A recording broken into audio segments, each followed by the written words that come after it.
Hello दोस्तों, welcome to my channel. दोस्तों, आज जो मेरी वीडियो का टॉपिक है वो है मिलने का इस्लामी तरीका।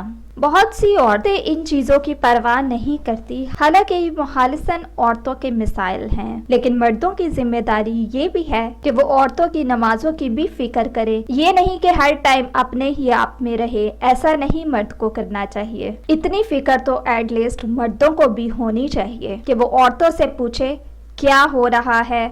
तो फिर इसका फ़ायदा एक ये भी होगा ना कि मर्द को ऑल टाइम अपनी औरतों के बारे में पता होगा, यानी कि उनकी एक एक बात का पता होगा, उनकी हर बात से वो वाकिफ होंगे। इससे वो अपनी बीवी से लापरवाह और बेपरवाह नहीं हो सकेंगे।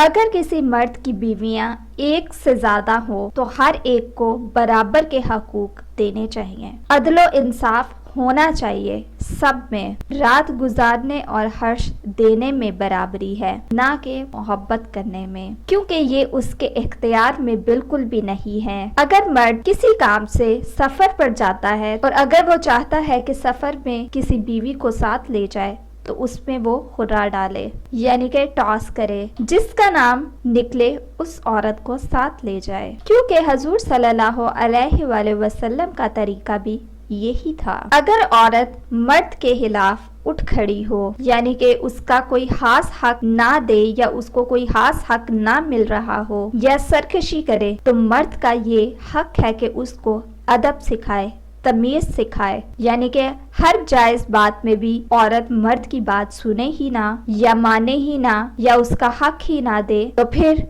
शोहर ही को अल्लाह ने जिम्मा दिया है कि वो अपनी बीवी को समझाए, उसे ताकत से अतात पर आमादा करे, लेकिन इस अदब सिखाने में, इस तमीज सिखाने में दर्जा बंदी को महफूज रखे, यानी कि स्टेप बाय स्टेप उसे समझाए। उसको चाहिए कि पहले अपनी बीवी को नसीहत करे, फिर अगर मर्द चाहे तो उसको धमकी दे। अगर इससे उसको कोई फायदा ना हो तो फिर उसको उसके बिस्तर पर तन्हा छोड़ दे, क्योंकि फिर ये बात औरत को बहुत ही ज्यादा नागवार गुजरेगी। औरत की तरफ पीठ करके बैठ जाए, यानी कि शोहर नाराज हो जाए। अगर इसका असर भी ना हो रहा हो अपनी बीवी पर तो अपनी बीवी से अपना बिस्तर अलग कर ले और इससे 3 दिन से कम बोलचाल बंद कर दे। 3 दिन से ज्यादा नहीं होना चाहिए, कम ही होने चाहिए। अगर इन सब चीजों से भी फायदा ना हो रहा हो तो फिर मर्द औरत पर हाथ उठा सकता है, लेकिन सख्त बिल्कुल भी ना मारे। लेकिन ये है कि औरत का जिस्म खून आलूद ना हो, ना ही वो औरत के मुंह पे मारे। अब मैं आपको जमा के अदाब से मुतालिक बताती हूँ।